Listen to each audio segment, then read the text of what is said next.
President Bato, Camarines Sur.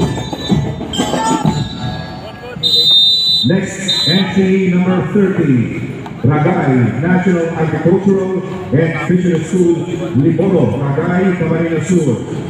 Troop Commander and Staff, Aya May Abril, Troop Commander, Jilan Jane Ramos, Troop S1, Jeffrey Oro, Troop S2, Earl Gerald Marian, Troop S3, Alexi